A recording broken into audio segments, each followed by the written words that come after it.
Welcome to the EJ's Pro Football Pick'em Show. I'm your host, Ennis James. I'm here again with my co-host, Sean Harris, and my producer, Lawrence Jones. And this is a championship or prelude to a championship for the Super Bowl. And we're going to preview the games for Championship Sunday. And I guess we'll dive right into it. The first game, Green Bay at Chicago. Pretty much we're going to talk about the games because there ain't no point in talking about picks. Everybody's pretty much done anyway. But Guy got it won, right? I mean, for the most part. For the most part, there's a chance he can still lose. And actually, if Guy is smart, I ain't gonna say what he can do, but if he does certain thing, he really can't lose. Oh, okay, I know what if he do that. Yeah. But I mean, it's an outside chance he could still lose. But she got to pretty much hit the game on the head, pretty much, to win it. So. But anyway, back to Green Bay, Chicago, the NFC Championship. As far as the picks goes, I guess there were 34 out of 40 people who picked the Packers. Mm-hmm. That's a 6 seed over a 2 seed, and everybody pretty much shows the Packers were the favorite. And there are 10 players that hit 20-point bonuses, so it pretty much shows you that's probably one of the best picks we had all year for one game. But I guess we talk about this game. Right away when I noticed the Packers set the tone right away. First drive of the game, they went 80 yards, pretty much in 3 minutes, and that pretty much set the tone for the game. A lot of controversy came out of this game. We'll get into that too. But I guess the key to me for the Packers winning this game is they didn't let the Bears really get going on offense. I think the thing that a lot of times they like to get Matt Forte involved running and throwing the ball, and he really didn't get involved until late. So I think that was the key. Because offensively they really didn't do as much as they normally do, but defensively, they slowed down. But actually, Rodgers always seemed to struggle against Chicago. That was one of the few teams he's been struggling against lately. So what did you get from the game? Yeah, I attribute the Green Bay's defense. They played stout. They held them in check. In the run game for the most part. None of the receivers really went. Beat them for any big plays. Defense scored a touchdown late in the game. Packers are balanced. They got a good offense, good defense. They're the most balanced team in the NFL. Yeah, I think the Bears got out-coached a little bit. Mike Martz, sometimes he good, but like this game, he sucked. It's like, and I gotta give credit to Packers defense too, but like Mike Martz sucks. And then the whole, which I know we'll talk about soon, the whole Cutler fiasco or decision. Obviously having the backup in didn't help, and like you said, B.J. Raji having that pick six, and it's like the Packers. They came in prepared. They had a game plan, and they executed it, and they won the game. But I think it was partially more the coaching than anything. Yeah, the Packers had a chance to put the game away early, midway in the second quarter. They drove down twice, and they turned it over twice in the red zone. The Urlacher interception was huge. Yeah. Not just the interception, but the fact that Aaron Rodgers caught him, because if he ran that back, that might have turned the game around too. Roethlisberger tackled. Cutler threw. Yeah. Cutler threw. He threw 2 interceptions in this game. Was against one? I think he threw 2. No, he only threw 1. The other guy threw 1. Haney, he threw 2. Yeah. But the one he threw early in the second quarter, it was 1-on-1 coverage, deep ball for Knox. Yeah, and it showed me that the Bears, they got a lot of speed receivers, but they don't have any receivers who just know how to go get the ball. Right. Yeah. And I think it showed on that play. I don't think that interception was all Cutler's fault, because if you looked at it, Knox didn't even make a play for that ball. So I think that's one thing they need to address in the offseason is they need to go get a receiver, not necessarily somebody fast. It's somebody knows a real receiver. Go get the ball, and I think that's part of their problem too. They got a big physical receiver that can jump. Yeah. Get the ball. They got guys just athletic, but they need like a skill. They like a Heinz Ward type. Just somebody just go get the ball. Period. They ain't really fast. Just go get it. But we'll get to the Cutler situation. I don't like that analogy. Why? Because he played the Steelers. Yeah, that. We might as well get used to that for the next 2 weeks. Well, how you like Anquan Bolden? Is that better? Oh wait, that's the Ravens. He went to Florida State. I give him a pass. He went to Florida State. All right. Well, back to the Cutler situation. I just want to get you guys' thoughts on that. A lot of people criticize him the way he played in this game, the way he left the game, or he didn't come back. I was real critical of him that night. I was telling Sean about it. I thought, we were having a discussion. I ain't gonna say some of the words we're using, but it started with B. but I mean, I think the next day after we found out that he had actually a grade 2 MCL sprain, I think I kind of took it back. I mean, I think it was a little bit justified.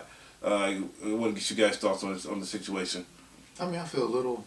I feel a little different, but still, in general, I just feel like he could have tried to put more of an effort into trying to get back in the game, or I mean, it's just the fact that he's playing for the Bears. It's an NFC Championship game. You might not ever get a chance like this again. You host an NFC Championship game. You playing against your bitter rival, the Packers. It's like it just seemed like he could have put more of an effort into trying to stay in the game. Then, considering what he had to back him up, it's like I think he should have put more of an effort into it, and he just didn't seem like he. I mean, I know it. I mean, maybe he couldn't have played, but it just didn't look good. Yeah, the whole point is that I think Cats just wanted to see him try. At least go out there for one play, and if you hobble around or you just if it could be shown that you just have no mobility at all, and then you take yourself out, I think guys would have been a little bit more forgiving if he at least tried for one play and then just took himself out. But yeah, it's just and then he was, and it's like you still can't because I've had moments where like my knee would be messed up, but I could still. It was still good enough to walk on, but not necessarily the plant or, the like walk on it hard and stuff. And it's like you can't really judge off of that. You know what I'm saying? It's like, you know what I'm saying? You don't like a lot of people have been saying. You don't know what anyone's going through. You got a knee injury or any type of injury. But yeah, like I said, he could have did a little bit more. But oh well. Well, I give him the benefit of the doubt. 'Cause I think he heard it earlier. I think he went out there a couple more series because he couldn't plan on his throws, and they showed him on the treadmill trying to get loose, and then I think he was trying to get loose at halftime. So I think the other thing, he didn't look like he was in a lot of pain. He didn't had to get carried off the field. I think that's the other thing that kind of made him look bad. Made it look worse. Made it look bad because he didn't show a lot of pain. Right. But if he would have just showed he was in a lot of pain, I think more people would be more sympathetic. I think he's getting a bad rap here. Yeah. He's not had a history of coming out with injuries. He's had a history of being a bad person, but never a person that who couldn't play through injuries. So right. I'm gonna give him the benefit of the doubt. He could have, some of the players were saying he could have, or at least former players, they said he could have got a shot, shot of cortisone in his knee. He could have been fine. I mean, just to get rid of, relieve him of the pain, just temporarily. That still doesn't. But from what I hear from a grade 2, I don't know if you had a grade 1 maybe. From a grade 2, they were saying they don't think it would have been because he got the shot of cortisone, it would have stiffened up after he got the shot. So that matter. Or made him even less mobile. It made him less mobile, and it usually take a while for that to kick in. This usually something you have to do before the game, a little bit before the game to get loosened up. Because I mean, I had this situation where I dislocated my knee, and you usually have to do that stuff hours before the game, so they kick in and then so it loosen up. So I don't think that would would have helped that much. But I'm gonna give it the benefit of the doubt this time. But like you said, I think like Maurice Jones-Drew. His comments was really over the top. Yeah. He called him Urban Meyer. Saying when going gets rough, you just don't quit. Urban Meyer. That's what he called him. Yeah. I like that analogy. Of course I'm sure you do. Yeah. I'm sure you do. But I'll give him the benefit of the doubt. Now the other story from this game, maybe the Bears found him a backup because Caleb Haney, when he came in, he actually moved the ball a lot more than Cutler and then Todd Collins did. I can move the ball more than Ty Collins. Well, true. But he you know, maybe they found themselves a decent backup. Now, he didn't look too bad. But, of course, he had that bad pick down the end that pretty much sealed the game. But what else do you guys feel the Bears need to do in the offseason to Offensive line, address all. Offensive line, tackle, guard, center. Guard, tackle, center. their offensive line that bad? Yes. Well, that's the funny thing, though. Everybody criticized. You look at the Steelers' offensive line; they had all these injuries. The Packers' offensive line wasn't that great either, and but all these teams made it to the NFC championship game. They got bad offensive lines. Packers' offensive line is a little better than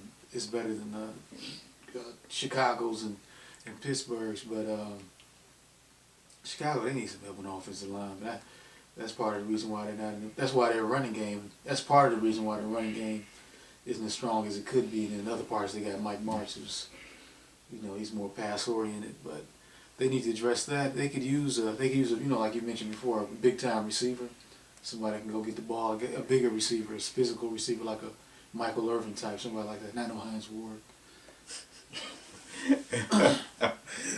You hating on Hines Ward? The heck with black and yellow.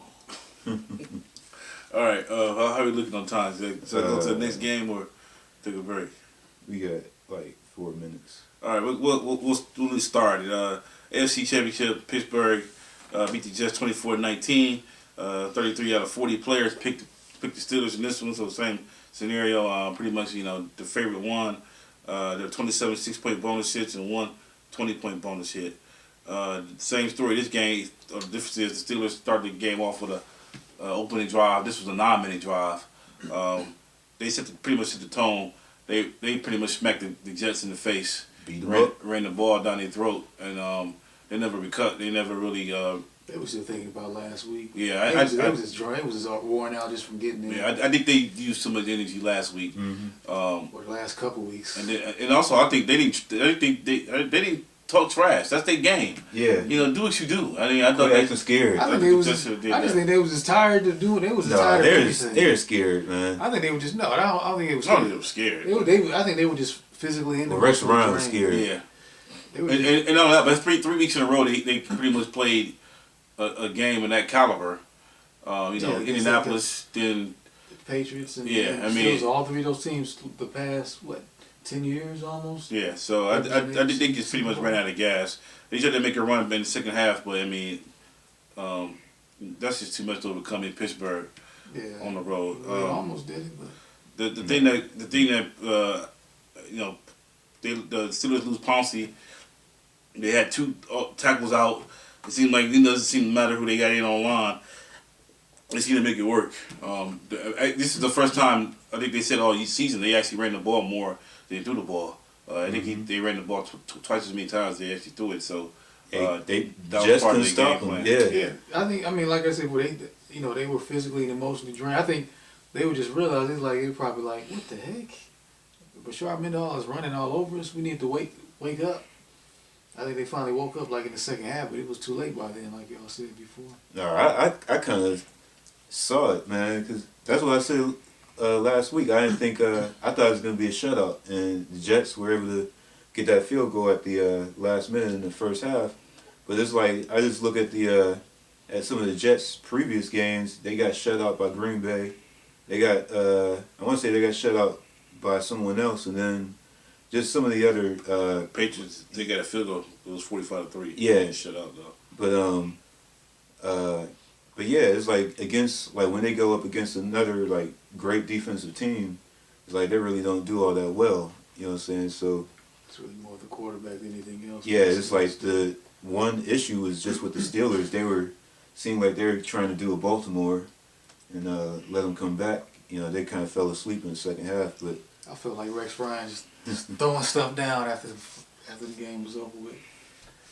But you got to give Steelers credit. They took advantage of the situation. But I hope the guy Green Bay beats them. Well, Antonio Holmes almost came back to haunt him too. Second half, he stepped up. So that would have been kind of funny if that would have happened. Oh, yeah. That's what I was hoping would happen. But all right, well, we'll take a break and we come back and we're going to, I guess we'll take a little bit of time to look at the brackets. Look at some of the leaders and who had the worst bracket, who had some of the best brackets. So We'll take a break and we'll get into that when we come back.